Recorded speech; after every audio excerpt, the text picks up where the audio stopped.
TJ, the Wheel Joe, coming at you live. It is Wednesday, hump day, April the 2nd, 11:26 a.m. Central Time, Texas time. Let's get into it, guys. We've got a lot of open options. So we're going to go through those. I'm going to go through my open options tracker, if you will. It's just kind of like a snapshot of the open options. It's calibrated with the market. So there's like real-time data, tells me whether or not an option is in the money, out of the money, that kind of thing, you know? So let me get into it over here. So we're going to go share screen. And this is the one that I've been using for a while, guys. This is the one that I've been using for a while. There's the big tasty account. I've got one for open options, and I got another one for deposit. So those are just the three sheets that I rock with. So let's get into it, guys. Let's get into it. I've got the invite there for option. If he wants to join, hopefully he will. I just talked to him a while ago, and I also sent him an email. So hopefully he'll be hopping on. But I'm going to go through this little spreadsheet and what it gives me, like why it's important to me, because it's just easier on my eyes as opposed to just like looking at the brokerage all the time. So essentially we'll start with, it's got ticker, trade type, strike price, current share price, number of contracts, premiums received, which I'm not putting anything in there except the total because it's redundant, because the brokerage does that for me. The expiration date, the status, whether it's out of the money, in the money, total collateral if it's a cash secured put, potential market value if it's a covered call, my notes, and then these are the stocks, right, that correspond to these trades. So we'll go through them real quickly. Amazon, what's going on with Amazon? Simply have a covered call at 220. It's currently trading at 195. It's 100 contracts, expiration date 5/16. So it's obviously out of the money. The potential market value is $2.2 million bucks, and I'm okay with assignment. Clean Spark, cash secured put, 650. Current strike price, or current share price is 784. It's 500 contracts, so it's an agreement to buy 50,000 shares. Expiration date is on 4/17/25, so a couple of weeks from now. The status is out of the money, and the total collateral is 325,000. It's a cash grab, so I don't really want to own these shares per se because I only want to own the four horsemen, but I'm trying to maximize the situation. 60, 70, 80%, I'll be looking to close. And we'll see where we're at whenever we go to the actual brokerage. Neo, what's going on? We got two cash grabs, 450 and $4, 1,500 contracts and 3,500 contracts on 450 and $4 respectively. They're both in the money, and it's 675,000 in collateral and 1.4 million in collateral. So that's a problem. That is definitely a problem that I need to deal with. So when it's a cash grab and you don't necessarily want to take ownership, you're just going to roll right until you're right. In this case, though, it's kind of a cash grab, and it's kind of not at $4. At 450, it's a cash grab. So I would just have to manage those, roll, defend, right? But at $4, I'm kind of okay taking assignment, guys. Kind of okay taking assignment. So we'll see. And I've got the naked calls here at $5 for the same expiration date, 5/16. So that can also be problematic because we don't own those shares yet. So that's why I have that in yellow as a caution for myself. Riot got cash secured puts at 750 and $7. It's currently trading at 793. It's 500 contracts each, so 1,000 contracts for 5/16. It's a lot of collaterals, 375 and 350, and I'm going to let it play out. Why? Because I'm okay taking assignment. And I've got the covered calls at $10. 1,500 contracts because there's 150,000 shares that are owned in Riot. And that is $1.5 million potential market value. And I'm going to defend and roll because I don't really want to sell those shares because the premiums are too good. And I believe in the upside capital appreciation as well. SoFi, there's cash care puts at 10, 500 of them for 116.25. So this was a backstop trade. So, when I get to 50%, we look to see if there's 50% left on the clock or there's less. It'll tell me what to do. I'll just look. But right now we're doing pretty well because SoFi is trading at 1234. I like our chances there.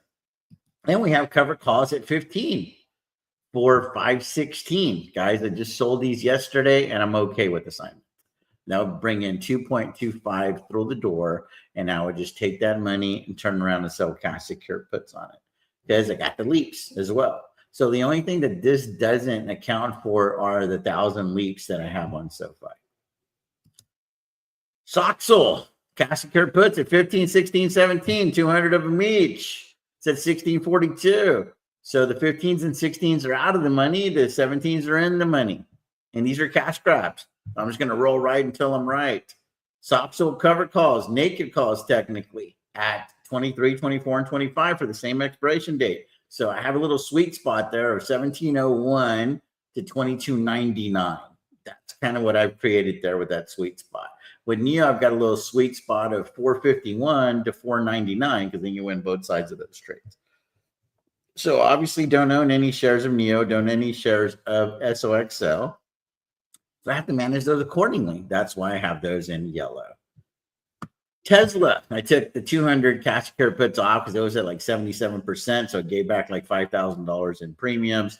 Just took that risk off the table because it was like $700,000 in collateral. So we still have the 175 backstop trade. I'm going to let that one play out. So this is actually a backstop trade. There we go. That's a backstop trade. Then I've got the cash secure puts for 220 and 230 expiring on 417. Those are cash grabs. So I'm going to roll right until I'm right. I'm hoping that they get challenged so I can lower those down to like 200, 190. And then at that point, it's like, hey, give me those shares. I'm super interested. And then I've got the covered calls at $65 because they're 6,500 share zone. There's 65 contracts, sorry. They're 6,500 share zone. The covered calls are for 300, 417. It's 1.950, but I'm going to defend and roll. I cannot afford to let those shares get called away because I might potentially have to use those shares for the naked calls. Because I've also got naked calls at 350 and I actually have 70 contracts there because I sold 35 more for 516. So these are naked calls. So on naked calls, you got to defend, you got to roll. I would increase the strike price of the cash secured puts. I would roll. I wouldn't mess around. And if it gets out of hand, well, then I'll just buy the shares, take the pressure off. And at that point, you're cheering for the stock to go up. So I'm not going to put myself in a position where I'm cheering against Tesla to go up. That's kind of what I've learned here. The total net premiums is 564. That is not accurate because I haven't annotated the 35 naked calls that I just sold here recently on Tesla. Total collateral is 7,035,000. Potential market value of shares got called away would be 7,690. But keep in mind, some of that value is for shares that are not owned yet.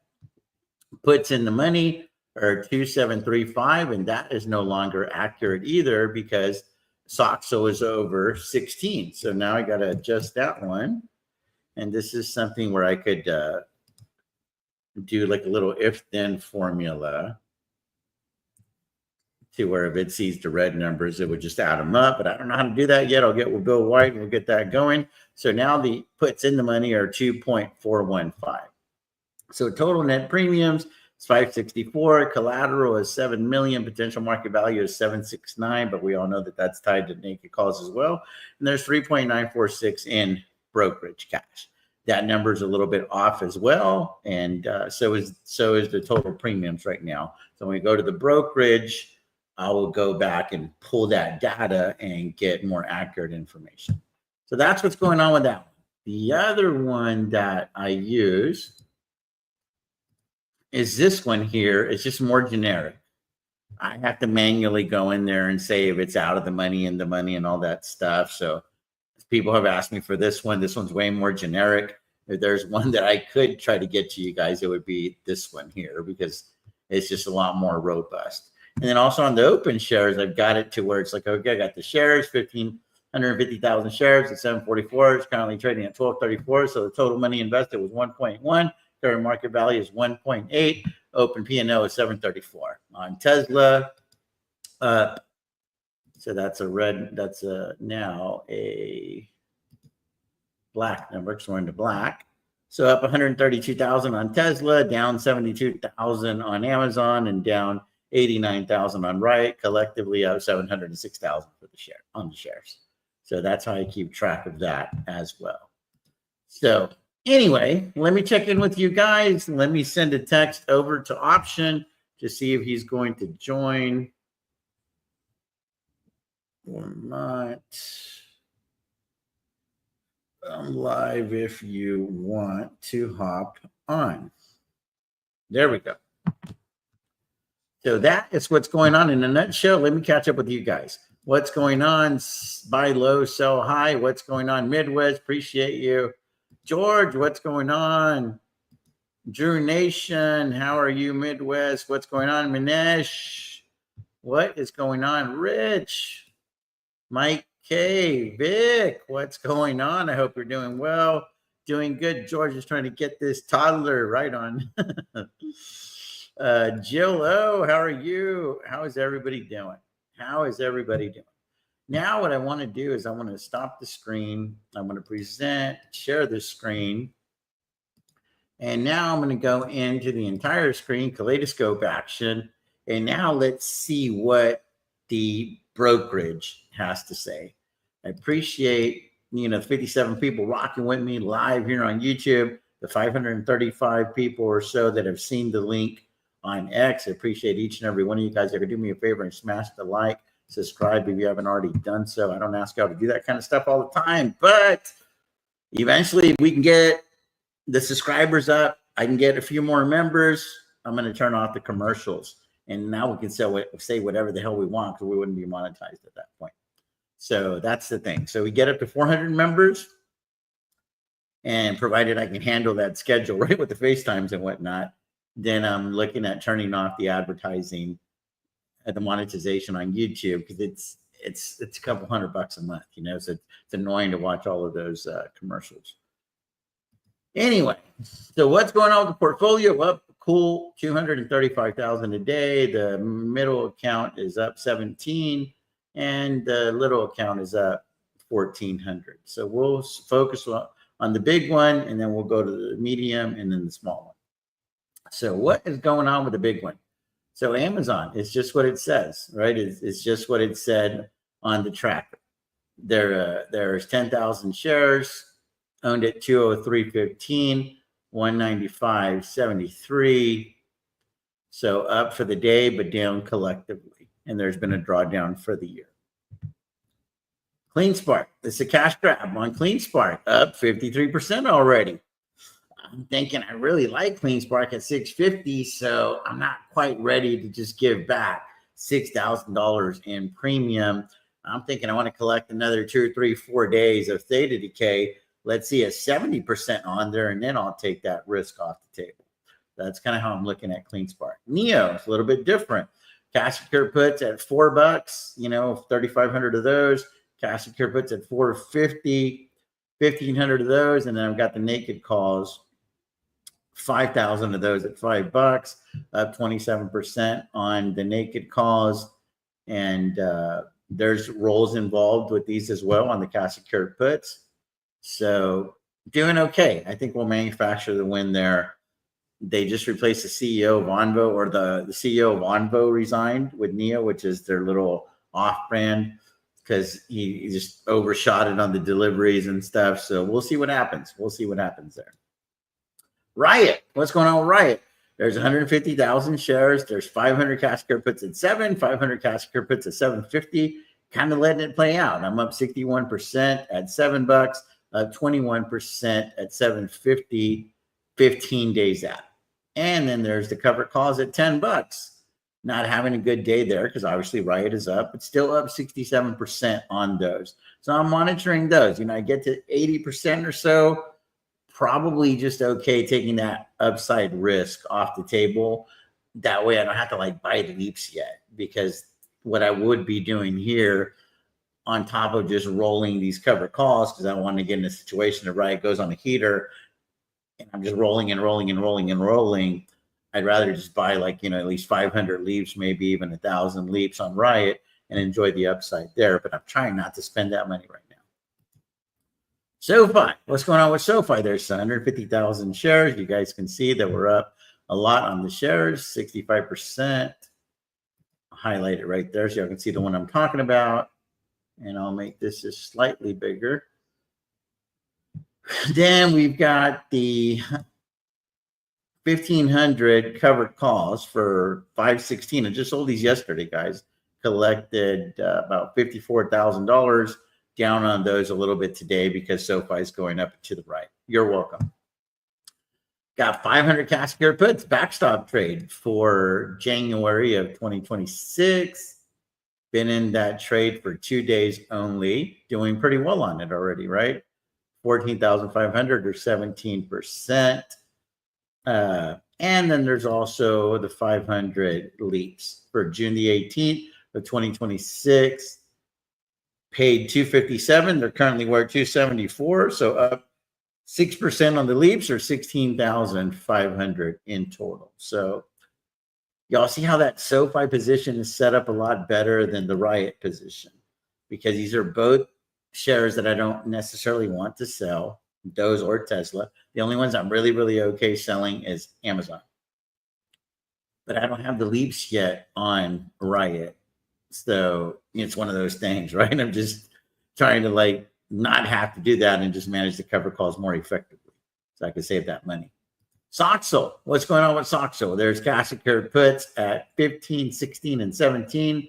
The 15s are out of the money. It's still showing that the 16s are in the money, but that's not accurate because it's at 16.37. So there's a little glitch there in the system. But then I also have the naked calls at 23, 24, 25, all for 517. The expiration date is 44 days out, so 517. And I feel pretty good about them. I feel pretty good about them. Just checking here to see if option has joined. He's not joined, so let me go back. Monitoring those, right? Down a little bit, 41% on the naked calls there at $23, $24, $25. What's the game plan? Just buy shares. If it gets $20, take all the pain off, call it good. And then these would now turn into covered calls. And then I would be cheering for SOXL to go up. So naked calls can be very effective if you have the money to buy the shares. If you don't have the money to buy the shares, then you're really, really playing with fire. Now you can roll and kind of navigate the waters that way and get yourself out of a sticky situation. But it's just more advised to be very, very careful with naked calls. And it's a lot easier to manage whenever you have the cash to just buy the shares outright. The only reason I haven't bought the shares outright is I don't feel like spending the money. I'm like, if I can go get the cover call premium, quote unquote, the cover call premium without having to actually buy the shares, well, I'm going to do that. I'm going to do that. Somebody is messaging me here. Taking too much time. Please help me analyze when you're free. Current position. Got it. Live on. 1 second, guys. Live on YouTube at the moment. I can help you out after. Okay, so there's that. That's what's going on with Soxel. Now let's look at the featured stock of the day, and that is Tesla. Let me just check one last time. There's option. Let's welcome option to the channel. Hey, man. And then we'll get over there on Tesla. Appreciate the 63 people rocking with us, the 669 people that have seen the link on X. I appreciate each and every one of y'all guys. Smash the like, subscribe, the whole deal. We're going to do a membership drive. We get to 400 members. I'm going to turn off commercials. I think we're like at 340 members right now. Anyway, what's going on, my man? How are you? I'm good, man. How you doing? Good, man. I got a smoothie in here with all kinds of shit in it. Protein shake, protein powder, banana, like 1.5 bananas, strawberries, and berries. Okay. Man, and shit, just trying to get it to taste good, man. sound good. That sound good, man. Mm. It beats a Coke. And water, no milk or anything like that, just water. Okay. Then I put it in the freezer because I didn't put any ice in there. So I put it in the freezer and it gets kind of like smoothie type, like a little bit more not so liquidy, if you will. Okay. There's nothing wrong with that, man. So it's got about 25, 30 grams of protein. Not exactly sure how much sugar it has because the banana, the strawberries, and berries, it's kind of trivial. It's not very much. Yeah, but that means at least it's natural and ain't. But it sure makes it taste a hell of a lot better. Yeah. So, Yeah, no question. Man. Anyway, I wanted to talk to you about these positions here, option. I feel like I'm being a little bit more aggressive, but not crazy yet. You know what I mean? So, like on Tesla, for instance, we'll start there. Are you able to see the screen? No, it's not up. Okay, hold on one second.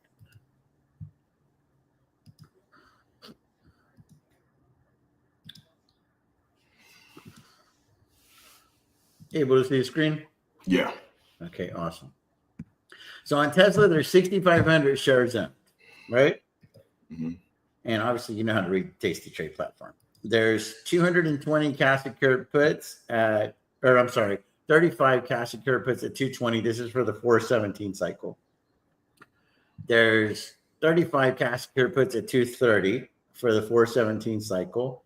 And then I have 65 covered calls for the same cycle at 300. So that's what's going on with the cycle 417. But then I got some naked call action at 350, 70 naked calls at 350 for 516, because obviously I have an agreement to buy the 7,000 shares over here at 220 and 230. So I was like, well, I'll put those shares for sale, even though I don't own them yet, at 350 for this particular cycle. And the idea, if Tesla goes on a little bit of a moonshot, is I'm going to follow it up with those cash secured puts before I just get all panicked and buy the shares outright and just start rolling into oblivion the way that I normally would on the 350s. And then I also know that in my back pocket, I have these 300 covered calls.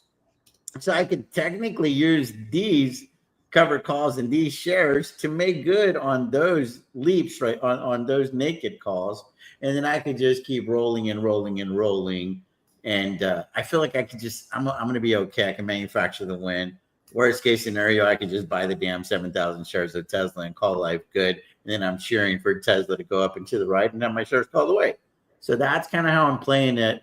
I do have this backstop trade as well. I sold 50 cash secured puts at 175, and those are printing pretty nicely. These are for the January cycle, 2016, so 289 days out. And I'm already up a cool 26.9% on those. So the thought process is, if these naked calls start causing pain, that means that the cash secured puts are printing, and I'm going to keep following it up that way. And then also this big position down here that still has 72,000 of extrinsic value would obviously be printing away. So why is that important? Because that is the trade that I'm going to use to finance any debits that I might need to take on for managing these naked calls if Tesla goes on a fucking heater. You know what I mean? Mm-hmm. So I've thought it through over and over versus just like, well, if it goes up, I'll move the strikes this way and that, out and up, whatever, right? But I'm like, well, let me have one big position on there too, to where I'm like, I would love to own 5,000 shares of Tesla at 175. So let me put that on there because, the way that it works with Tasty Trade, it doesn't actually ask you for all that collateral. So I was like, let me go get that $100,000 bill, right? Mm-hmm. And then that could be my magical eraser to deal with the naked calls. So I want you to grade that position. I mean, I know it's not as aggressive as you like to play it, but we're different people, right? We have to figure out who we are in the market, and this is the way that I play it. Mm-hmm. So what do you think about it so far, like just in general? I mean, it's great. I mean, it's nothing, like you said, it's nothing wrong with it, right? You just have to figure out how you would want to play it, right? It looks great. You know me, it's just a couple little things that I would do now to put myself in a better situation. But outside of that, man, I mean, it looks great. But like I said, I would definitely try to put myself in a better situation So I now. took I had 200s on there as well, cash secured puts, but they were at 77% already. Mm-hmm.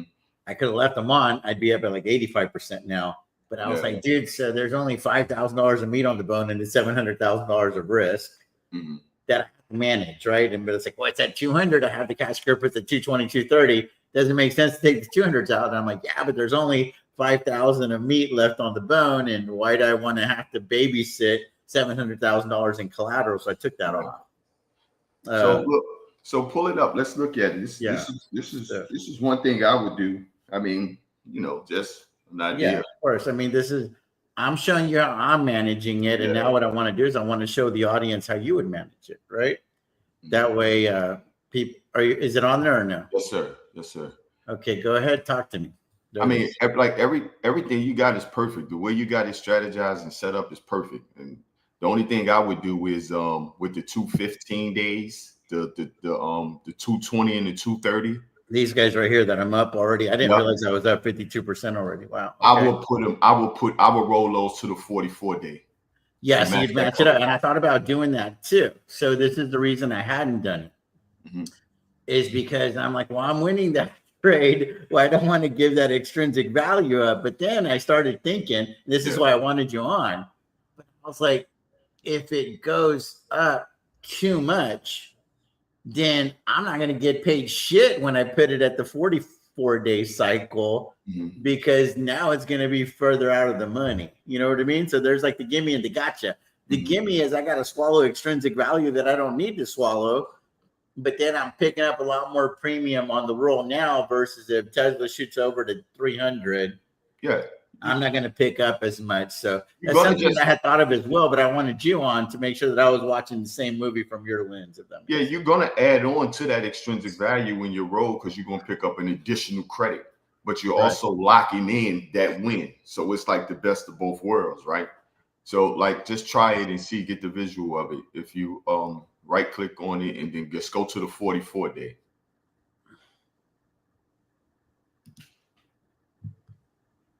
So there you go, right there.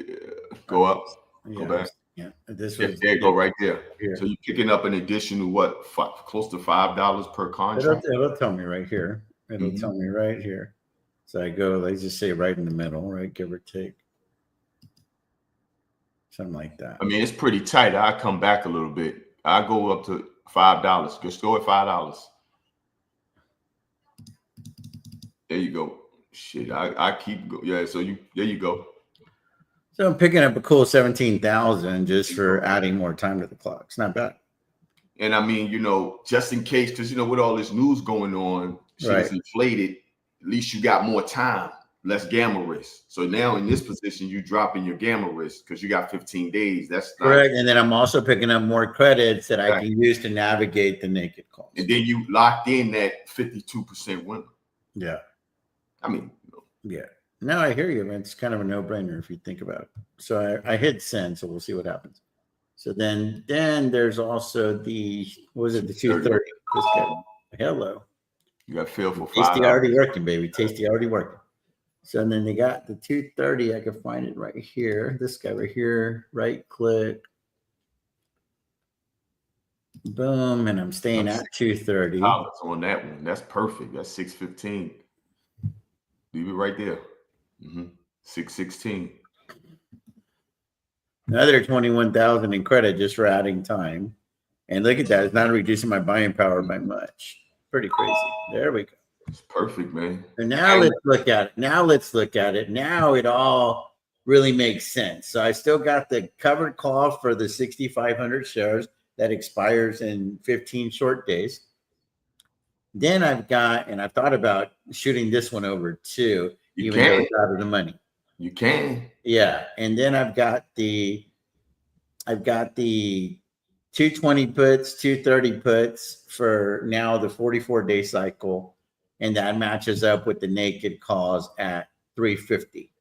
Mhm. But I was like, well, if I shoot, because now I got to look at what they're going for, right? So this is another thought process I had. Okay. If I'm not concerned about credits, I'm more concerned about more protection to the upside. I could roll these 300s to 350s because if I look at what they're going for, that would be a little bit of a small debit, right? Because they're 687 or 685. And so if I could be willing to take a $6,500 hit, I can now have 350s matching up over here, but a lot of those shares are covered now, and that takes a lot of pressure off of the position. Or I could just be greedy and maybe go like 325 or something like that. You know, if I want to go out and up, but you bring talking in more credits, or I could just keep it at 300 and be real greedy and get all the credits, right? okay, so let's try this. Let's see how much you can get, and then we can see, because right there from 280. So same cycle. So there's two. Okay, $10 per contract. That's crazy. That's a lot of bread, bro. I know, but I'm like, but let's be more responsible. How about maybe going to at least 310 or 320, right? But you got to look at where your break even at. Your break even is almost up to like 219. Yeah. 319. So you got the cushion right there from 280 to 319. But we are in the heart of that expected move. That's fine. That's the expected move. But you think about the credit that you're picking up. What I like about this also is I think that by this time earnings would have happened, and I think they're going to be really shitty. Yeah. So I feel like all of this money is free for the upside. I'm not that bullish on Tesla right now. I'm bullish long term. Now, this is a learning teaching segment for you guys. Your investment thesis long term can perfectly be intact, and you can be very, very bearish on a stock short term. I'm extremely bearish on Tesla short term. I think that this thing is going to have a 1 in front of it. It's just a matter of time, because the deliveries came in at 336,000 today. The only thing moving the needle right now on the stock is that Elon's leaving Deutsche. Well, no shit. He already said he was, right?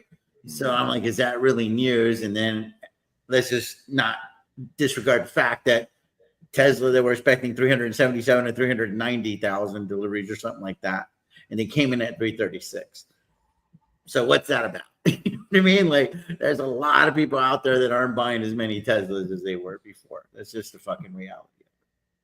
And I know Tesla is more than just a car company, but we can't disregard the fact that 70 to 80% of their money comes from selling cars right now. Mm-hmm. So robotics and AI and all that stuff, well, show me any money that they make from that right now. There isn't any. So keep that in mind, right? So that's why I'm very, very bearish on it right now for the next 3 months or so, 6 months. And then I think that's when the bull case really, really takes over. I think that's when the bulls will really regain permanent control of this stock, because there's just so many levers that they'll be able to pull on. So this is just a more advanced game, because I'm trying to time the market within the stock, because I've done all the homework on the underlying. That doesn't mean that it's going to work in my favor, because just what TJ thinks going to happen, that doesn't mean that Mr. Market is going to agree with me. You know what I mean? So, I like the idea of just leaving it right here option, and then using those credits that I can manage the naked calls. And then that's going to increase your buying power back to like 273,000. So I think you're good, man. You're picking up $11 a contract. You can manage that. If it comes right to you, you got enough wiggle room to play with. Look at that right there. Holy moly. I'm telling you, you got enough wiggle room to play with, man. Yeah.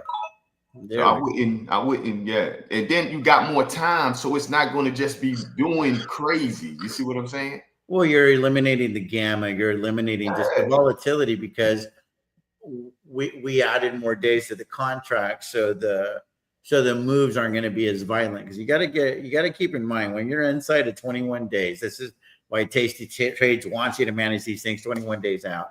The closer you get to expiration date, the more the needle has to move, because those Greeks, the thetas, the deltas, the gamma, or not necessarily the delta, but the gamma, the vega, the rho, their job is to get the delta to 1, 0, or -1, depending on what kind of contract you're in, right? So it's like shit or get off the pot time. So the closer that you get to that expiration date, the more violent the moves are.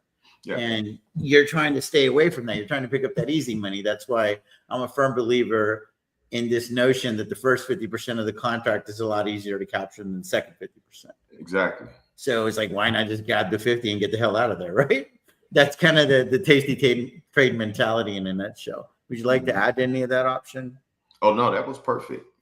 That's perfect. And I mean, just from an elementary perspective, you were selling insurance, right? Yeah. That's what you an insurance seller. So therefore, if you're an insurance seller, you're going to try to always keep your risk as low as possible and gain more of a reward in time, right? So there you go. That's how I, kind of look at that method, right? Yeah, no, I love it. Love it. So let me go over here. Let me remove this. Let me go present, stop screen, present, share screen. And then now I want to go over here and show y'all my little tracker again. This is before the wheel tracker. I had this guy, right? So it went away. Yeah, then I got it right here. So here we go. So I go to Tesla and I'm like, okay, so I have cash secured puts at 220, 230. All I do is I have to just change the expiration date. It was 5/16.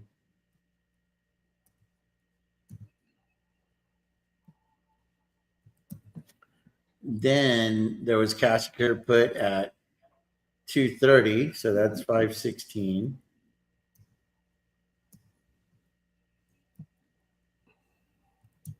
And then I also changed the covered call. So I left it at 300, but I put that to the 5/16. But then now we're going to go find all this premium. So I have this total premium down here. So now I'm going to go to, I'm looking at it over here. You guys aren't seeing it, but I'm seeing what Tasty Trade says that I'm at. So now my total premiums, net premiums is $699, $513.54. Remember that number, $699, $513.54.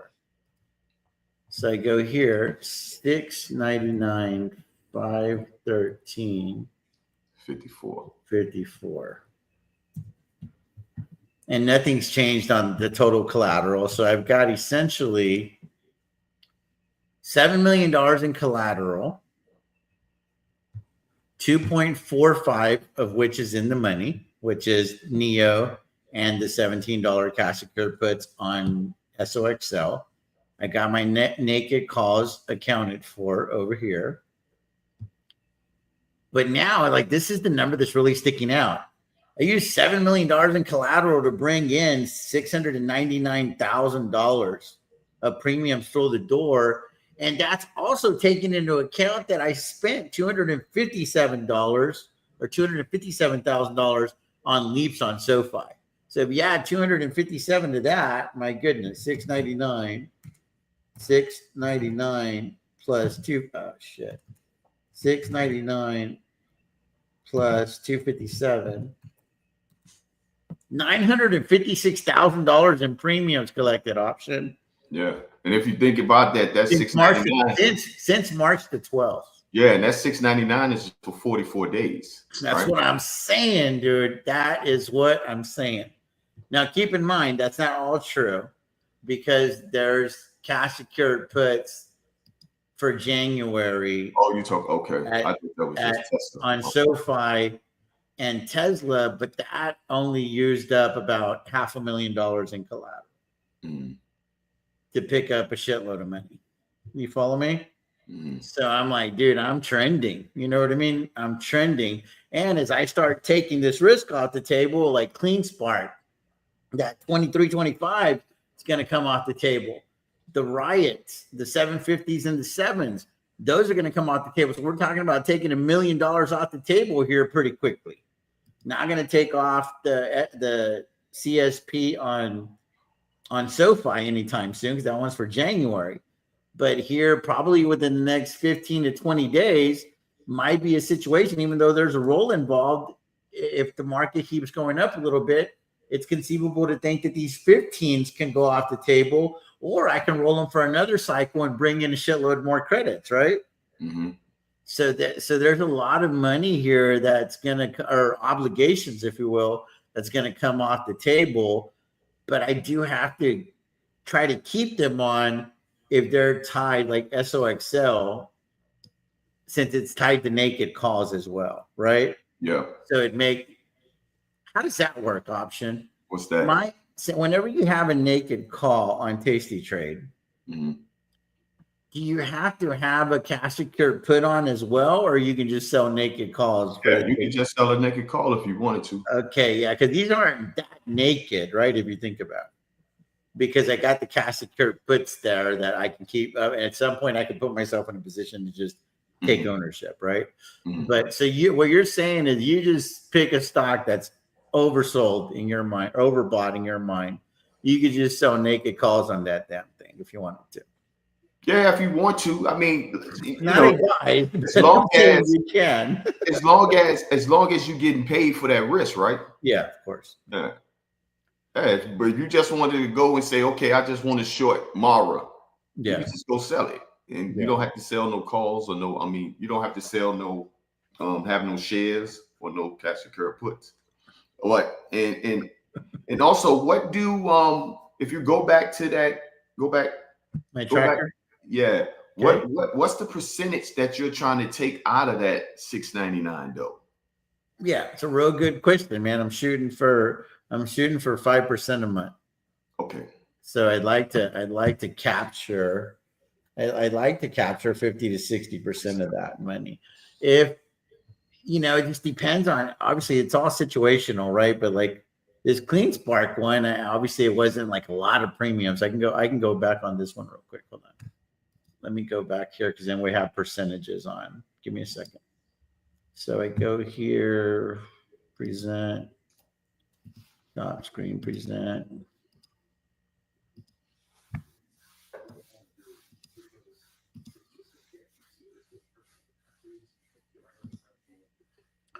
So here we have, so this is what I got that number, right? The 699. So I just have the option filter year to date. So it puts me at 699. It's pretty crazy. And then how I know I'm really winning is I look at the balance. This was 3.3 when we came over from Robinhood on the cash.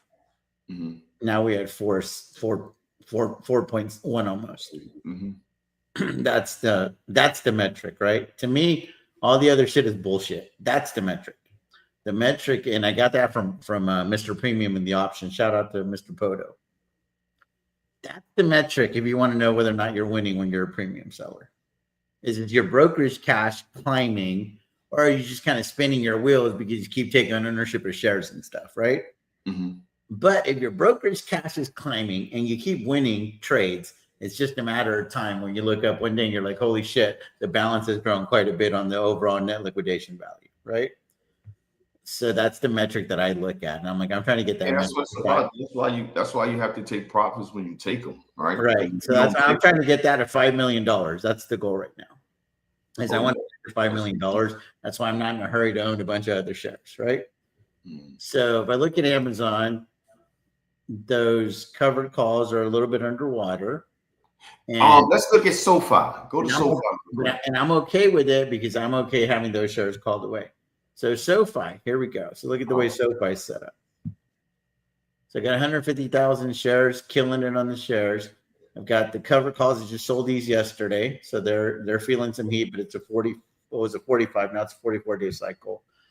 Picked up $54,000, dude. I was happy with that. On the run up yesterday, I sold these covered calls, and I'm kind of okay getting a sign because I've got the backstop trade at $10. So those are obviously printing a little bit at 20%. And then I've also got the leaps that are printing a little bit, not much, but up 8% nonetheless. So that is my upside protection, right? I bought that insurance. Over here, we're selling insurance. Like over here, we're selling insurance. And over here, I bought insurance, right? Because this was a debit, not a credit. But I could theoretically get out of that contract right now for a nice little profit in just 6 short days. But I don't want to do that because this gives me the license to be very aggressive over here. Yeah. And I'm okay having those shares called away because I would just turn around and take all of that cash and start selling cash secured puts and getting more premiums elsewhere. So so go to your trade table on SoFi. Yeah. Hold on. Okay, go ahead. I think we have mentioned that. Go to the 44-day. This guy right here. Mm-hmm. Okay. Now, in that process of if you wanted to get rid of those shares, I would sell, like, say for instance, you sold 1,500 9 calls. You'll be taking in like $3.70 per contract in the money. Right. So see what that would come up to. Yeah, but you got to look at the fact that SoFi is at 12 something right now, right? What's SoFi at? Yeah, but that doesn't mean anything if you're trying to get rid of them. If you don't mind getting rid of them, I should clarify that I'm only trying to get rid of these things at $15 because it's just I've held on to them too long. Okay. So at $150,000 for every dollar that it climbs, I just mathematically, for the amount of time that we've held on to these shares, I have to sell them at no less than $15 a share, because then if not, the opportunity cost was like a real thing. But all of that opportunity cost goes away if I sell them, because I essentially would have doubled my money in a year and a half. It's not bad, right? But I got it because I bought them at 744. I got to sell them at 15. So I can't. I see what you're saying though. Like you can get because sometimes the further more you go out, like let's look at one metric. Go to pull up on right in the front where it say the change at. Let's change the change. Right here, come down. Yep. Let's change any one of volume. Let's change the volume. The what? I'm sorry. Volume. You see beside Delta. Yes. Let's change that. Let's change that to implied volatility. Okay. All right. Holy shit. So see, for me, right, I'm trying to maximize the most volatility that I can get within that option. And the further you go out, the less, you're maximizing the value of that option. So you may gain more distance, but you're not really gaining the money for the risk that you're taking. So for me, like if I'm looking, that's what I'm saying. If I'm gonna get rid of them, I'm gonna go a little bit more aggressive, but I'm gonna at least stay around like the 13 strike, because as implied volatility start to come away from those options, you're getting less premium for the risk. So that's why I kind of use that to dictate where I'm gonna be based off of the option, other options that I'm using, because we know that volatility is not the same. Implied volatility is not the same amongst all strikes. Right. So that plays a part in the risk that you're taking and what you're getting paid, which that's what it comes down to. We like to get away from the stock, but for every give me, there's a got you. If I'm letting you get away, best believe that it's absolutely. A risk. So what I want to do now is I want to switch gears a little bit, and I want to talk about, you show naked calls, right? Obviously, it's part of your game, right? The strangle is part of your game. And for those of y'all that don't know, the tasty trade way on a strangle is you sell the put and it didn't really cost you much to sell the other side. So that by default, it turns it into, they call it a covered strangle, but I feel like there's something nuanced that's missing there because you don't own any shares yet, right? To me, I've always thought that a covered strangle meant that you own the shares first. And then you want to sell puts and calls around that. So that's like a fully covered strangle, but Tasty Trade doesn't really call it that. Do you want to speak on that a little bit, Option? And then I also wanted to talk to you on when you're running a little ladder stagger here, where I've got like the 15, 16, 17s on the put side, and I've got the 23, the 24, and the 25 on the call side. I feel like this is kind of like something you're doing with Tesla, right? Where you're just like, if SOXL goes up, I feel like what you would be doing, and because what I intend to do is I'm just going to move my strike prices up on the puts and roll the strike prices up on the calls. Mm-hmm. If it comes down, I'm rolling down my strike prices on the puts and I'm rolling the strike prices on the calls. Just kind of playing the yo-yo with that particular stock. Mhm. How do you, that's how I feel like in my mind, you've talked about managing them. So that's what I'm looking to do specifically with these, because I have 3 different cash secure puts and 3 different naked calls as far as strike prices. The same expiration dates, right? They're all the 44 days cycle. Excuse me. How would you manage it? Let's say Soxo goes to, I'm going to make it breach one of them. Let's say Soxo goes to $23. What's your move? All right. Well, Within first, the next week or two, call it. all right. First, let's look at. I have to look at one thing, and I'm gonna give you a visual. Go to the trade table. Hit the On trade Soxo. table Okay, sure. of a Saxo and hit analysis. Oh no, you good. Go back to hit analysis right there up top to your right. Okay. Talk to So me. now the first thing I'm gonna look, you can see how your position is set up. That's important, right? So you'll know where you stand, Right. right? So I always like to use that so everyone Can can you get a talk to the viewer? Let me go this way to make it a little bigger. Talk to the viewer when you say, like, whenever you see that, you see the red, the green, the red. Like in my visual mind, I'm like, red's no bueno, yeah, the green's bueno, and the red over here is no bueno, right? yeah. So from like 3 to 13 is no bueno. From 13 and a half to 27 is pretty bueno. Mm-hmm. And then anything over 27, I'm bleeding. Exactly. Now, so if you look at this, for me personally, right, and it's just giving a visual for everybody, then we'll go back to the trade table. I always come to the analysis and see where I'm at. So this gives you the visual of knowing where you at. So you're sitting pretty good. You got another, what, $4 to the downside where where you're protected. So you got a $4 move to the downside to where you really don't have to do anything. So and now I got a lot to the upside. And go to positions. Okay. Oh no! Trade and open up. Go to the go back to trade. I got it. Right. And go to table. Yeah, right here. All so right. you see him right here, and you see the expected move. Right. So right now, the only thing I'll be looking at is my deltas. Right. Okay. So on my call side. Can I move this back to what was it before on the implied volatility? I like the other one. I had it on volume. Was it volume before? Yeah. Mm-hmm. I don't know why I like volume so much. I don't even know that really matters. Hold on. Let me go back to or at least go to extrinsic value. But I had that one already on one, didn't I? No, you just got in the money. Extrinsic value is definitely one you want to have. There we go. Okay. Go ahead. So now my thing will be okay with my deltas. You see what I'm saying? That I have on, my call. Yeah, so I have 20, 16, and 13 on the call side. Mm-hmm. Now, as those get to the single digits, then I'm gonna start thinking I'm thinking you're gonna get more aggressive. You're gonna get more aggressive with it because they're not really doing anything. And then it's like I'm not nowhere near my break even. So why would I touch anything? I'm not going to touch anything in this manner because, for one, I got 2 things going for me.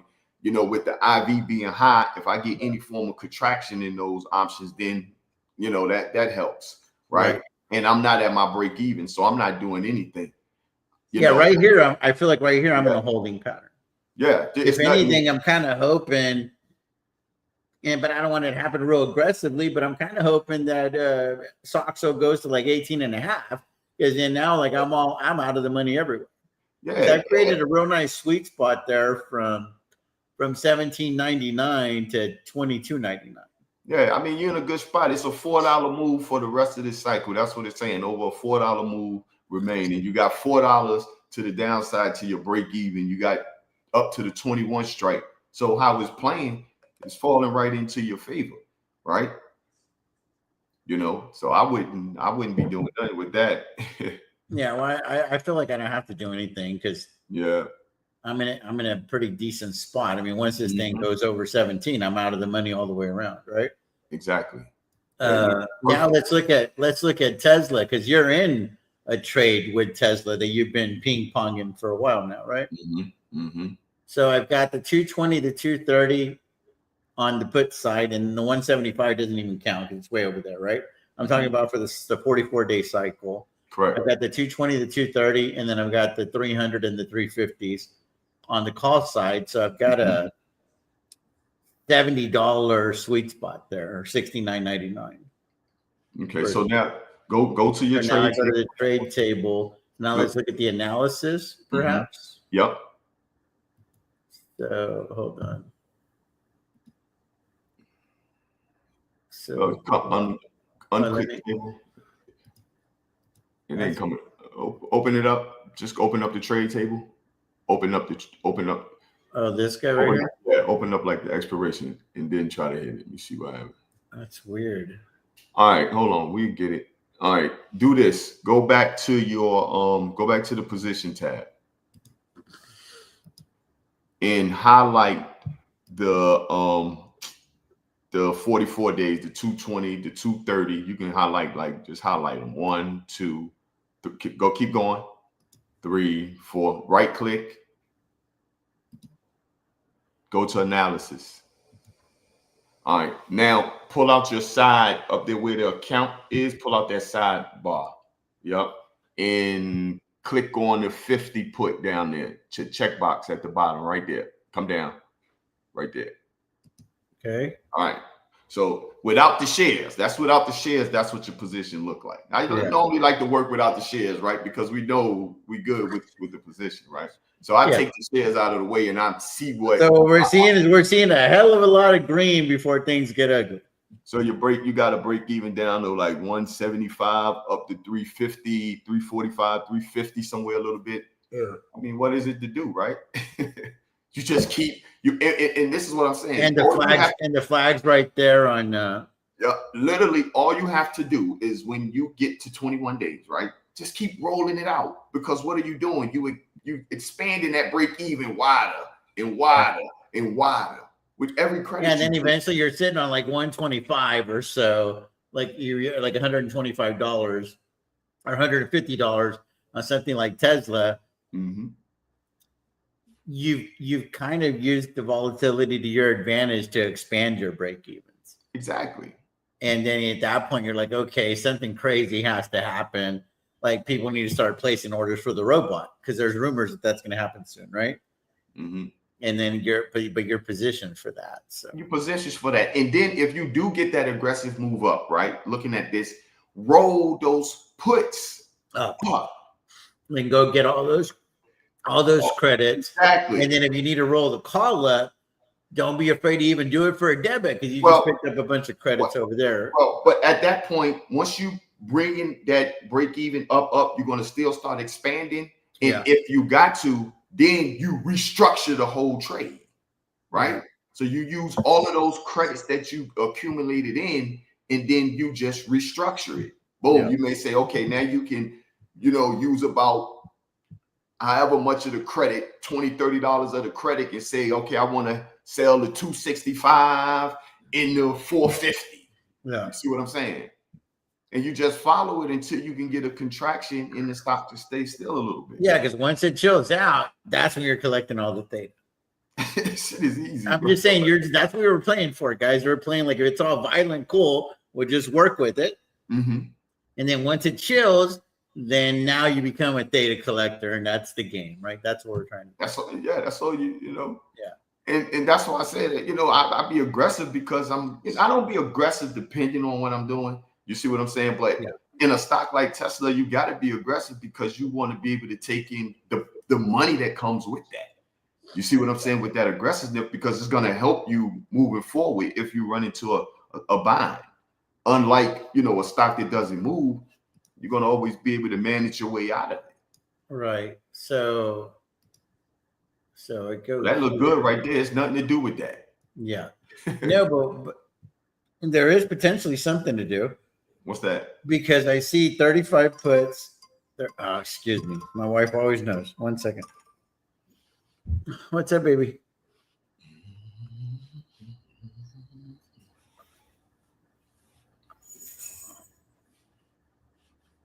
Yeah, hold on.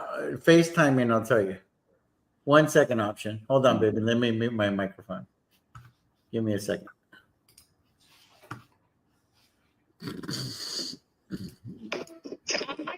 No, no, yeah. So it's on the other side of the building. Walk towards the main entrance, and you're gonna. to the right-hand side where there's the little double door gate that you drove through. I went the back way. I hear you, baby. Turn the camera to the other side. Ask that lady right there. Ask that lady right there and be like, "Hey, I'm trying to go to global entry." Hi, I'm for the global entry. Yeah.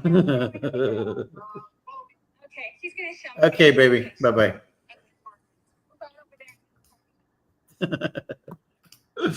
Oh, dude, I was just over there a week or two ago, and it was a shit show. Anyway. There's like no signs to go to this global entry. I know I couldn't figure out how to mute it. My wife was hysterical, bro. But anyway,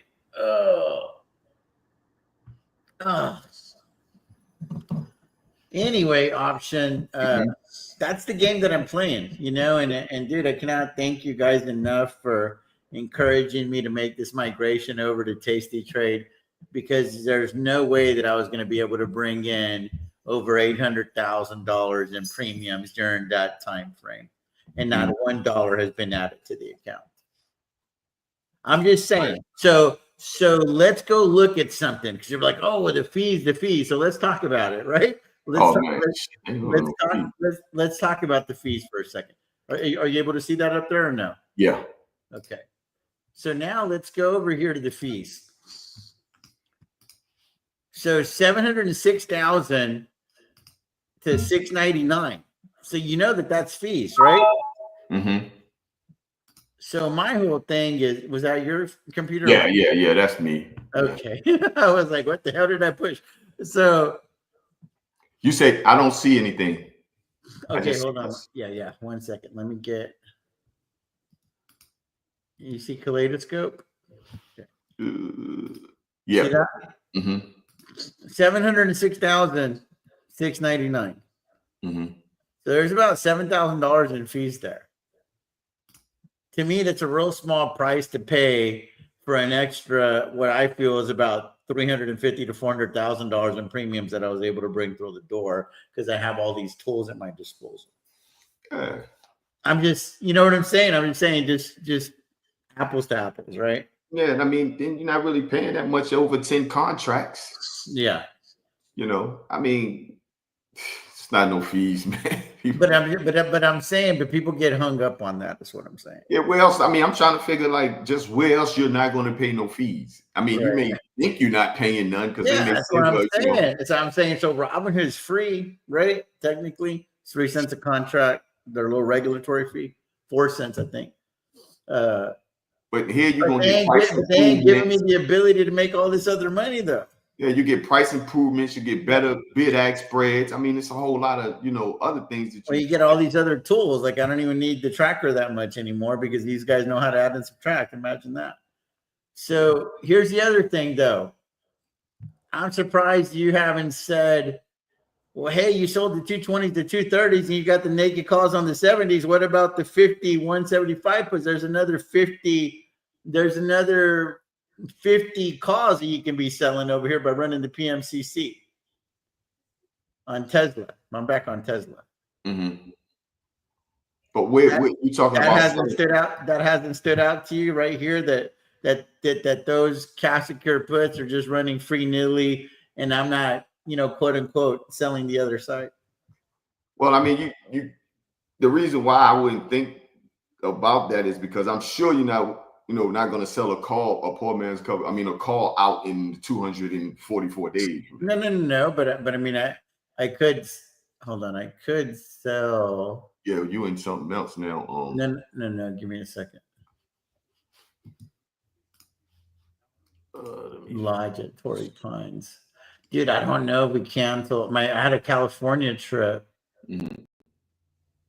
I don't know if if we canceled the Torrey Pine. Holy shit. Okay. My wife will figure it out. That's her department. I ain't worried about it. Anyway, so what do you think about selling another 50 calls over here on Tesla? I'm not talking about turning this into a debit spread. I'm talking about or a credit, whatever you want to call it, put credit spread. No, I'm talking about like, would I be qualified to sell like 50 more calls over here? I could be more conservative and do them at like 375 or something for the 5/16 expiration date.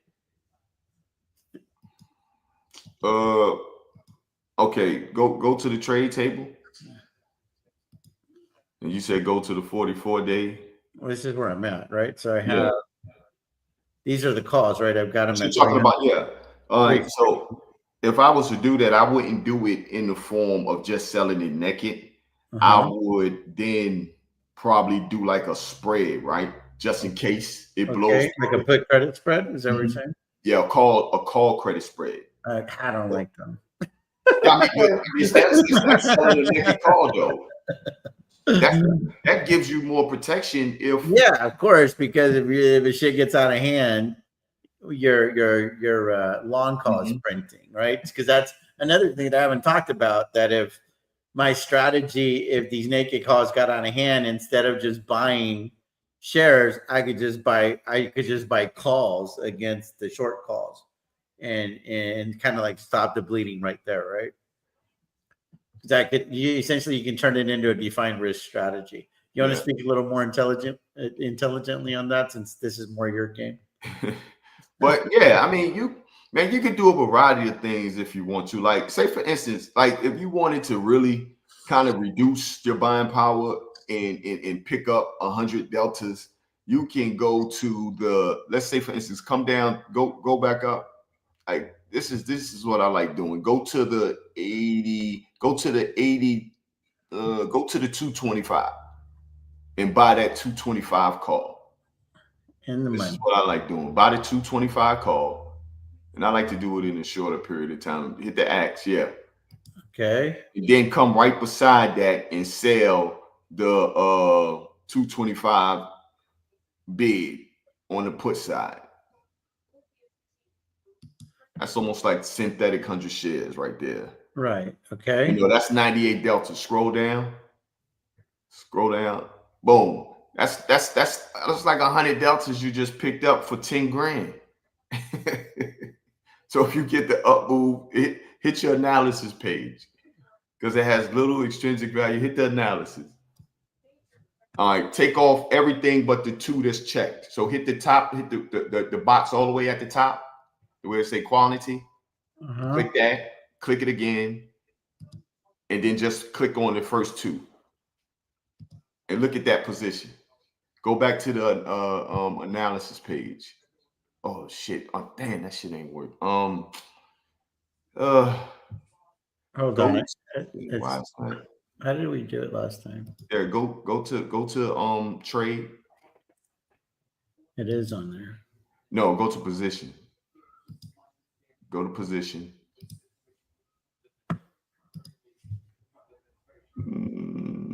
We did it by highlighting last time. Right. Just highlight one of them. Just highlight no, there you go. Just highlight that one. Right click. Go to analysis. Let's see if it's still up. Okay. Now go to your side over here. To the side. All right. Just check the first two. Highlight the first two. And unhighlight the 220. That's 100 shares. That's 100 shares right there. Yeah. Now, if you want to, you can sell a call against that in closer dated cycles and run the covered call strategy.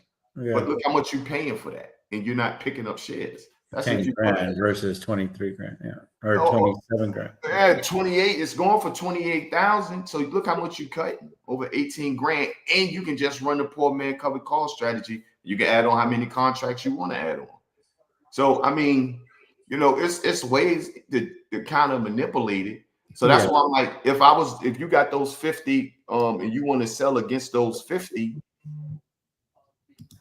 No, I'm just, I know how to work it a little bit now. So if you want to sell against the 50, I would more so, just do like a credit spread, put about 25, contracts. So even if you get the up move, you're not eliminating your risk to the upside, but you're still bringing in capital off of those 50 contracts. Yeah. So this guy Matt's asking me, is there any way to do the expected move if you're not on Tasty?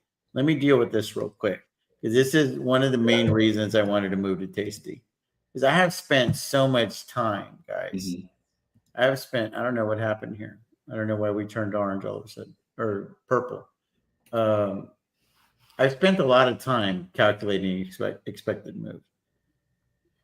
And it's a pain in the ass, right? So I'm going to do it right here. So how to calculate expected move of a stock. So I'm going to go over here.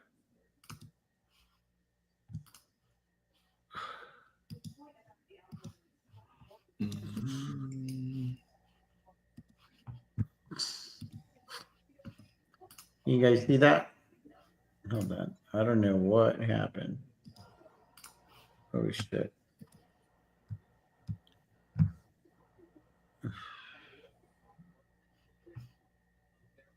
And I have no idea what I pushed here. Shit. I mean, I got a simple way you can do it if you want to, you know. No, I'm saying you don't really even have to do the math or anything. All you have to do is just go to whatever platform you want. It'll tell you the expected move. Yeah, but something happened here, dude, with the way this thing shows me, like I'm not able to do. This is so crazy. Like while we're literally on, the whole format of StreamYard changed. And now it's like I don't know how to. I don't know how to do any of that stuff. Shit. I don't know what the hell happened. You see, I got numbers here. I got all kinds of shit here. No idea what is going on here. That is so weird. It's so trippy. Let me see if maybe it's over here.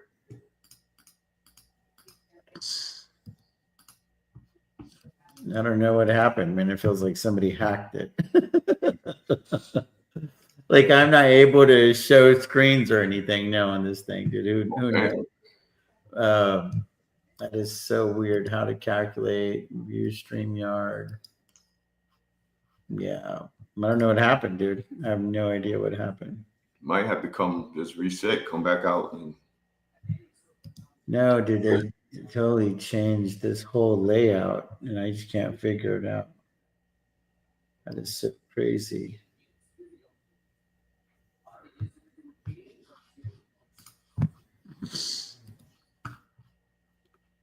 Just stay right there. I'm gonna log off and then go back on. I'll be right back.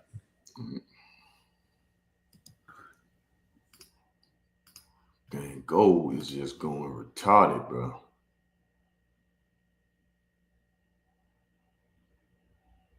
He's doing crazy.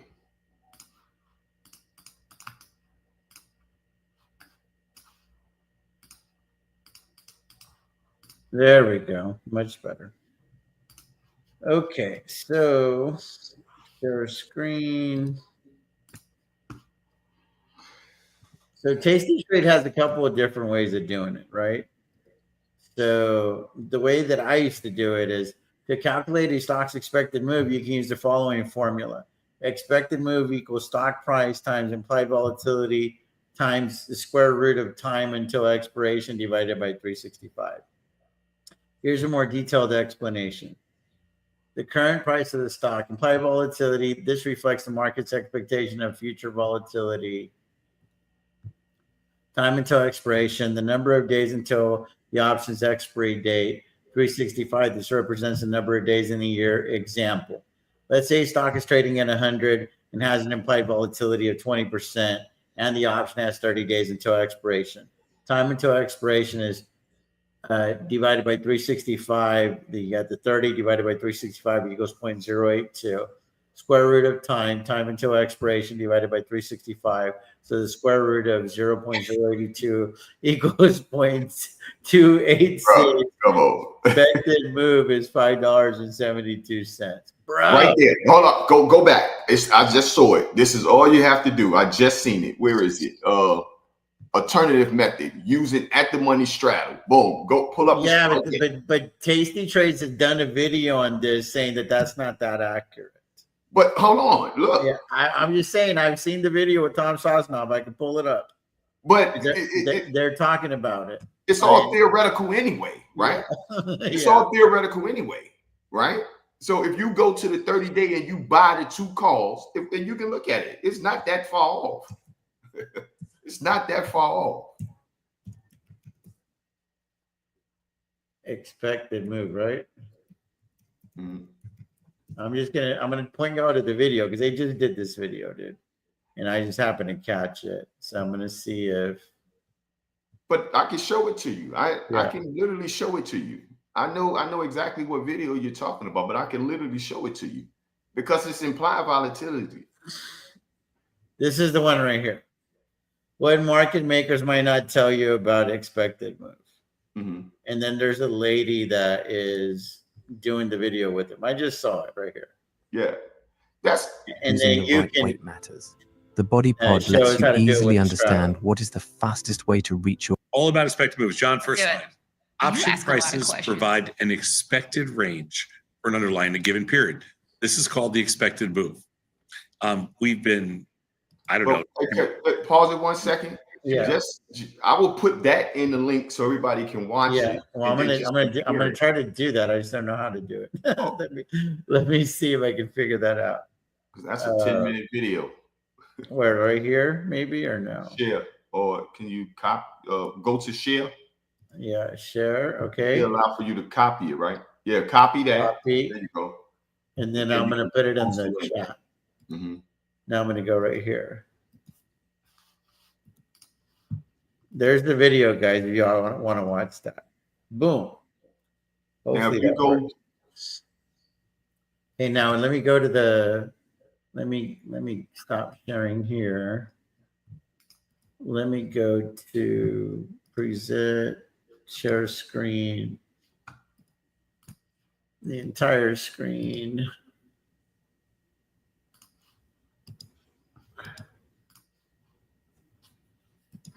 Okay, how do you do the expected move? Just go to one. Let's go to SPY. Let's go to SPY, or you can go to any stock. It doesn't even matter which one. Well, Tesla. Super. All right. Okay. So let me make sure I'm on Tesla. Okay, there we go. Trade. Go ahead. Go to table. Table. Okay. All right. Now, if we already know that copper strip tells us that's what the expected move is, right? Right. So you got 230, a little more 230 to 330. Now, mind you, we're on the 44-day cycle. 44-day, right? Mm-hmm. Right there, if you look to your left hand or your far right hand side, it says that it's up with the blue, right there. 77.9% plus. That's saying that's the $53.21 expected move for that expiration, right? Right. So go to your at the monies, the 280s, and buy both of the calls. Hit the X on both sides. You mean buy a call and buy a put? Hit the X on both sides. Hit the buy the put. There you go, right there. All right, now scroll down.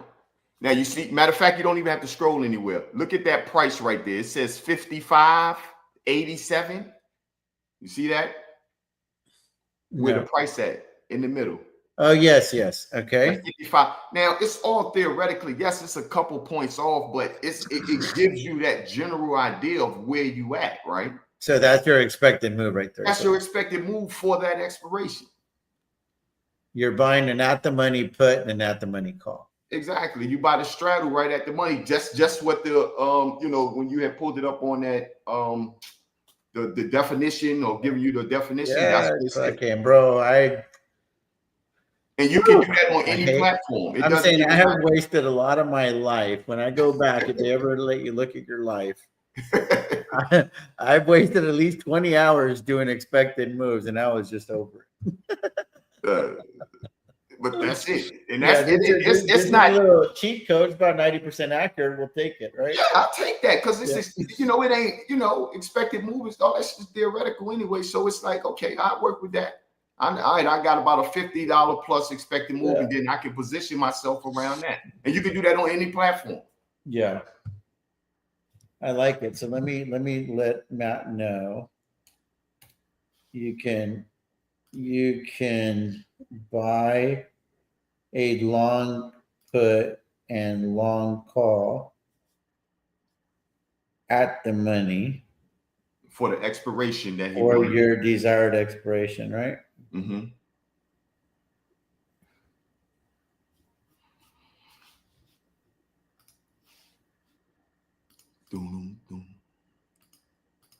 Man, I don't know what this market gonna do, bro.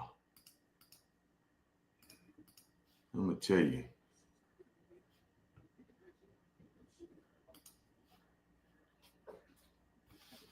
Love it.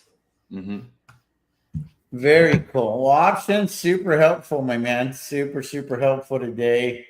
Okay. I feel good about everything because I know that I can manage it. Mm-hmm. You know, the gotchas, guys, and again, just want to talk about it because it's like, hey, don't follow me on these trades, right? We all got to run our own race, is what I'm saying. Tesla shoots up to $400 tomorrow. Could happen. It's extremely unlikely, but it could happen. Anything is possible, right? Yeah. You got to have a game plan in place at that point, and part of the game plan cannot be to panic, because I think panic is a recipe for the disaster that's coming your way, right? Mm-hmm. So I know that I'm going to roll. I know that I'm going to roll my cash secured puts up. Worst case scenario, I'm just going to buy the damn long calls and or the shares and just stop the bleeding. Mm-hmm. And when I do that, I'm going to damn hope that this share price doesn't come crashing down, because now you're real pissed off twice. So you got to keep that in mind, right? Like, to me, that's the last resort. It's not the first resort. I'm going to manage it because at some point you have to believe that you're going to catch this stock. Mm-hmm. I don't think Tesla's got to run in it to $1,000 like Kathy Wood would say on Kramer. But again, this is what you have to know your horse, and you got to believe in your thesis, right? So you got to, at some point, you're going to place your bets, if you will. Mm-hmm. It's kind of like when NEO, I don't see anything that can happen that's going to push NEO to like $6 or $7 overnight, because that's when that position gets hard to manage, right? Very hard to manage, mm-hmm. without adding like a shitload of time to the contract. Mm-hmm. So I'm like, did it have to be a takeover? Did it have to be, something crazy? The CEO stepping down for NEO, not Envo, but for NEO. Like, there would have to be some major catalyst that's a needle mover. What could be that catalyst for Tesla? All of a sudden, Elon Musk is going to be focused on Tesla? And y'all really think that he hasn't been focused on it at least a little bit? I'm just, you know what I'm saying? Like, I mean, this is his baby, right? So I'm like, I like to harken back to facts. And the facts are they just delivered 336,000 vehicles. The facts are that people have been burning up their cars in their buildings. Somebody has to pay for that option. Yeah. And I'm pretty sure it's going to be Tesla. Is the government going to stroke them a check? I don't know, maybe. But who's going to pay for it right now? Probably Tesla. Those buildings got to get rebuilt. Somebody's going to build them. I'm pretty sure it's going to be Tesla. Where's the money going to come from? So I'm just saying, how are all of those things going to make the stock look real peachy and creamy right now? I mean, all of these insurance claims, and they have Tesla insurance or whatever the hell it's called. I have the freaking policy. I don't even know what the hell it's called. They're going to have to make good on all of these cars getting repainted. Option? Yeah. I mean, yeah, we got deductibles, right? So my deductible, I think, is like $1,000 or whatever. You ain't gonna pay my Model S Plaid for $1,000. Maybe you can. I don't know, right? I mean, I don't work in that industry, but I'm thinking the paint's probably even more than that. Not to mention the labor and all that stuff. So now you got thousands of vehicles, or however many it is, that have been vandalized, and they all got to get repainted. That's all time off the workforce, the materials, etc. I mean, bro, I just don't see a path for Tesla to go to like 500 right away. Yeah, I don't. I mean, you know me, man. I only trust one thing, right? Because that's too hard for me to understand. All I trust is what I trust is the pricing, right? The pricing of those options. That's all I trust, and I let the math do itself from play its part from there. Because they're going to tell you where the risk at. The prices tell you where the risk at. It tells you what the market sentiment is. You just got to play it accordingly. I mean, because I mean, we don't know. No, nobody know what's going to happen. But at the same time, just got to, Why do y'all miss me on Robinhood so much? I'd like for somebody to really take their time and explain it to me. Just because it shows you numbers that are easy on the eyes, because they didn't do shit for me to give me the information that I needed to make educated decisions. I felt like I was handicapped on the Robinhood platform. So I'm just trying to understand why are people so in love with it because it's easy to look at? Because I'm trying to make money and the shit was hard to make money for me. Like, and then not just to mention trade options, sell, call, expiration date. I mean, shit, I could have made 10 trades on Tasty by then. I'm just saying, like, you got to understand that it's user friendly, but it's not useful. Like, it's not useful. Like, now that I've been on the Tasty Trade platform, I had to make a trade on the Robinhood account for my buddy Rolling yesterday. Bro, I was like, I could have done like 3 trades already. And then you got everything in front of you that you can just see. Bro, it's all there. It's all there. Why do I got to keep going from page to page to page? Yeah. Forget about expected move, nowhere to be found. I mean, I'm just like, so I'm just essentially just using deltas on Robinhood. That's it. Yep. Dang. I'm just saying, like, I get it because it's easy to look at. Mm-hmm. And I understand that. I totally understand that. It's easy to look at. And I'm never going to take that away from the user interface. Correct. It's easy to look at. That's fair. That is fair. But what I'm telling you, for somebody like me that does this for a living, it is useless. I was handicapped. I would see the information on all the Tasty Trade lives, the Tasty lives that I watch literally on a daily basis for years now. And I'm like, why do they get all that information and I don't? It's like, I feel like I'm going blind at the market. And I'm just like, I'm literally just trading deltas. That's it. I'm just hoping for the best, right? I mean, like, oh, well, if I'm kind of bullish, 30 to 40, not so bullish, 15 to 20. And I'm like, I mean, that's one component, but that's that's just the just add water component. What about everything else to make the cookies or whatever, right? Whatever you're doing. Mm-hmm. So I'm just like, I get it's not good enough to manage a portfolio. Not of my caliber. Dude. Exactly. It's not. I think it's a very, very, very awesome, an awesome. I don't know what you want to call it. What's it called? I have. It becomes difficult when when you have to know, if you look at your portfolio, if you have to know what your delta numbers are. How long are you with your deltas? Your theta numbers. What's your vega? Is you positive, negative? So, what's your extrinsic value? If you can get all of that in one and see it, it makes it a lot easier to just manage your portfolio. Because now, okay, maybe I need to get a little bit shorter. My deltas are, too big. I need to put on some more short deltas. It's too long. I need to put on, so. Yeah, no, I get all of that stuff. And I think that most of the channel came from watching Amit. Okay. So if Amit, like in his 3rd or 4th year of his investing journey, okay, it stands to reason that a lot of people are beginners in the stock market. Okay. And this is my 5th year doing it full time, but I've invested in the stock market since 1997. Okay. So I watched my fair share of Fed talks and earnings reports and calls and 10Ks and 10Qs and all these filings over the years, right? Mm-hmm. And I've just been enamored with the game for a long time. So I was just ready for more. I want to, I was about to say, I want to do this for a living. I do this for a living. Correct. I want to do it at a higher level. Higher level. Yeah, damn right. And I need more tools at my disposal. Mm-hmm.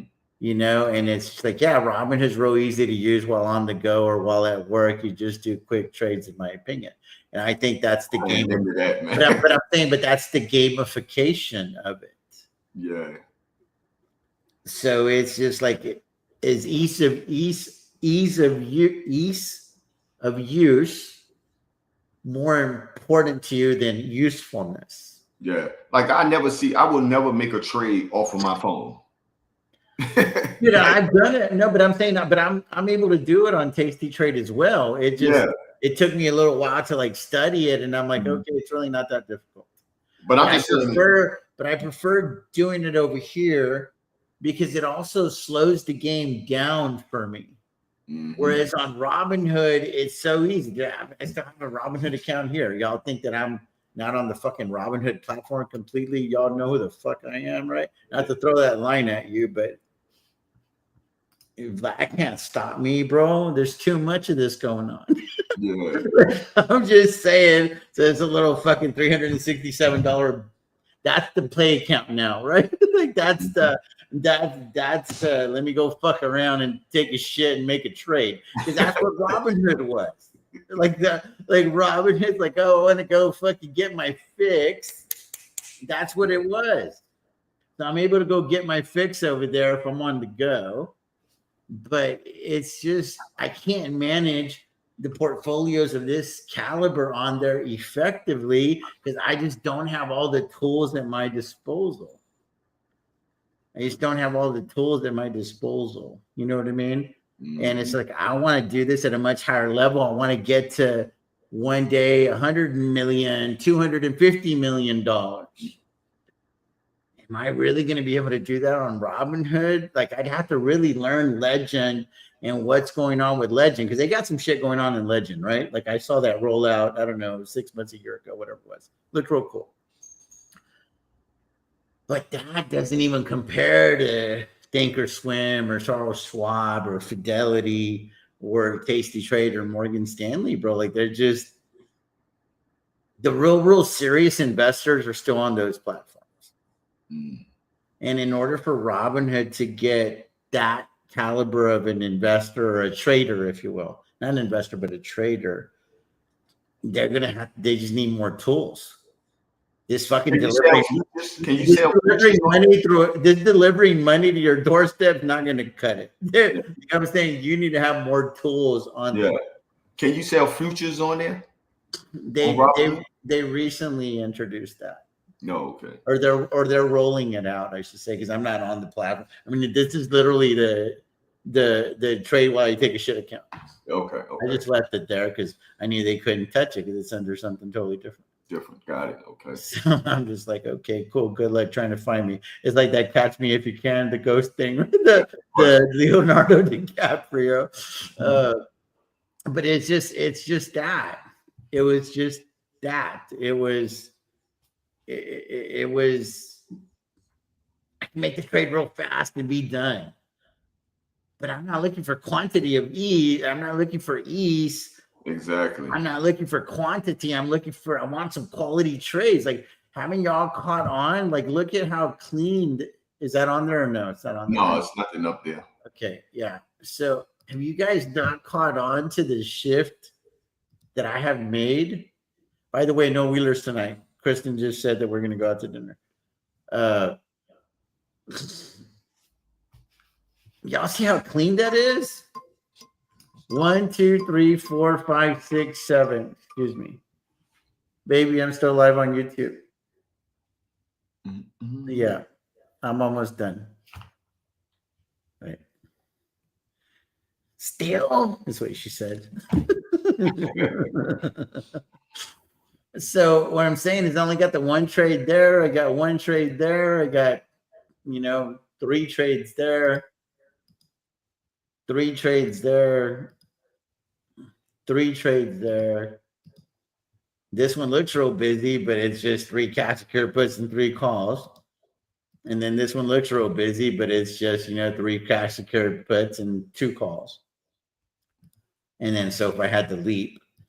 So I'm saying I don't have a lot going on. Remember I had like 50 open positions or 40 open positions on Robinhood? And I'm like, dude, let me take my time and let me go find a higher quality trade that I'm willing to put a lot more money behind because I believe in it a lot more. Like, dude, I'm excited about SOXO at 15, 16, and 17. I didn't think the market was going to give that to us. Okay. I'm kind of excited about Tesla at 220, 230. I know I'll roll that shit down to 200 where I'm really excited. 175, sign me up. You know what I'm saying? Like, here's my money. But I'm saying I don't want to put on too many trades. And then now they start going against you. Your money's locked up. And then you're not ready whenever the real opportunity presents itself. And that's why, because it does take a little more effort to sit down, analyze things, and place a trade. I don't feel like I'm in a hurry anymore. Unlike when you're and type in if you're willing to be honest with yourself. Yeah. Because this is 69 people watching and 1,250. This isn't a shit on Robinhood session. It's not what I'm doing. I'm talking about a shit on you session. Because the way I had to do an introspection on myself is, am I trading in a hurry on Robinhood because it's just so easy to do? Is the frequency of my trading higher because it's just easy to do? So there was just too much quantity not going on and not enough quality going on. I didn't have enough quality trades going on. And that's no fault of Robinhood's. It's my fault. Because I got suckered into the gamification aspect of it. I feel like I got to be pushing buttons. And now it's like, why am I pushing this button? Isn't it easier just to do nothing and collect some data and call life good? You're damn right. Yeah, so there's 6 million car accidents a year in the U.S. Tesla burnings are overblown, as that makes no difference in insurance effect. Maybe everybody always has the answers. I don't know. What I do is I sell puts, I sell calls, I collect premium, I roll what makes dollars and cents, and I buy the timely lead. That's what I know. That's it. I'm not running for president. I don't know how to solve the whole problems of the world. I don't know any of that stuff. I don't know. I love the Robinhood platform. I outgrew the Robinhood platform. I'm glad they kicked me out. They kicked me off because I strive for more. That's it. But it's real. I feel like I was a lot more popular on X and on YouTube when I was on Robinhood. But this isn't a popularity contest for me. This is about trying to get to $100 million net worth. That's my thing. And I just feel like the quality of the traders on Tasty Trade, because there's people that I learned from over there, because they have little chats and stuff going too, right? Like who plays trades and whatnot. None of that shit is available on Robinhood. And there's a lot of people that just have a lot more knowledge than I do. And it has a network that runs 24 hours a day that you can, you can learn. Yeah. I messed with Robinhood Legends, dude. It's definitely coming along. Not there yet. It's coming along. Anyway, I got to get rocking and rolling. Yeah, that's fair too. Working 9 to 5, being able to make trades day on the go is key to me. That's fair. So Robinhood's ideal for you. Well, the thing is with that, what I'm seeing there is it's important for you to make a trade. It doesn't matter whether or not the setup's ideal and stuff. I get it. I've been there. Yeah. I'm not there anymore though. Because preservation of capital is a real big thing for me. And I'm like, I don't got to put this $1 million at risk. I'm not going to put it at risk just because I feel like making a fucking trade because I'm on the go, right? Yeah. No, this is a business. I need to make sure that I got all my tools at my disposal. This is a beautiful jet. I want to make sure I don't fly it into the fucking ground. Damn right. It's not about I got a place to trade. And they're talking about Tesla. And it's talking about Palantir. Fuck, I got to go do something with Palantir. I'm saying, I'm looking for the right situation for me. And Robinhood was the right situation for me for a while. But guys, make no mistake about it. We were leaving the platform even before they made us leave. We were going to leave the platform. I had voiced it on X a few times that I was going to leave the platform because I was sick and fucking tired of the 200 contract limit. And bro, over here, 1 or 2 phone calls and that shit went away. Like, bro, like I'm just, and then also the other thing, I just, I like having somebody that I can call and answers the phone. Might be busy because we ain't the only customers, but they'll call you back. And shit, if you want to email the owner, you can go ahead and email him and put it in the queue and petition for somebody to call us back. And I'm just saying that there's something about being able to talk to somebody. And if you want to email the owner, I've emailed Tom plenty times. Yeah. And he will email you right back. Tom don't know who I am. No, I'm just saying, He will. If you got a question, Yeah. if you got a question that he probably, like, say you watching the network, you watching the show. Oh, no. All you got to do is just email and be like, hey, why did you make this move or do this or do that? Yeah, email you back with a long, lengthy explanation as to why. Come on, man. I don't know, man. Yeah, but anyway, I gotta go, dude. My wife's gonna like really get on me because we've been on for 1:40.